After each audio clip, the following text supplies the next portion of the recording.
नमस्कार शेतकरी मित्रांनो, स्वागत आहे आपल्या किसान मित्र युट्यूब चॅनलमध्ये. चॅनलच्या माध्यमातून आपल्यासाठी घेऊन आले मोठी अपडेट. राज्यातील महत्त्वाच्या बाजार समितीतील आजचा सोयाबीन बाजारभाव. नागपूर, अकोला, लातूर या ठिकाणी सर्वोत्तम दर मिळाला आहे. लातूर या ठिकाणी 7,450 रुपये. गेल्या काही दिवसाच्या तुलनेमध्ये आता सोयाबीनच्या दरामध्ये अजून मोठी वाढ होण्याची शक्यता आहे. चला तर पाहूया. कृषी उत्पन्न बाजार समिती बाबूगाव 140 क्विंटल अवकले 6,100 रुपये ते 7,350 रुपयाचा बाजारभाव.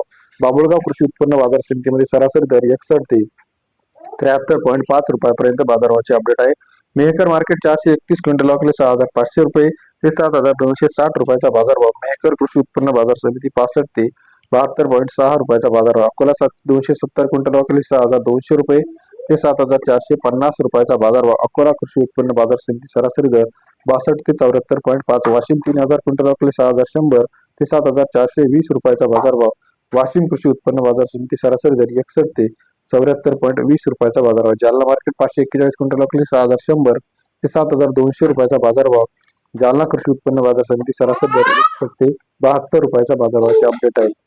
लातूर मार्केट 1120 क्विंटल अवकले 800 ते 7,450 रुपयाचा बाजारभाव. लातूर कृषी उत्पन्न बाजार समिती सरासरी दर 68 ते 74 रुपयाचा बाजारभावाचे अपडेट आपल्याला या ठिकाणी पाहायला मिळते. तसेच राज्यातील इतर महत्त्वाच्या ठिकाणांमध्ये अमरावती 1,030 क्विंटल अवकले 6,200 ते 7,165 रुपयाचा बाजारभाव. अमरावती कृषी उत्पन्न बाजार समिती सरासरी दर 62 ते 72 रुपयाच्या बाजाराचे अपडेट आपल्याला दिसत आहे. राज्यातील महत्त्वाच्या कृषी उत्पन्न बाजार समिती लेटेस्ट सोयाबीन मार्केटसाठी चॅनलला लाईक, सबस्क्राईब, शेअर करायला विसरू नका. अधिक माहितीसाठी बेल आयकॉन प्रेस करा, जेणेकरून नवीन नवीन अपडेट आपल्यापर्यंत पाहायला मिळतील. सोलापूर असेल, अमरावती असेल, नागपूर असेल, हिंगणघाट असेल, सर्व अपडेटसाठी चॅनलला लाईक, सबस्क्राईब, शेअर करा. धन्यवाद.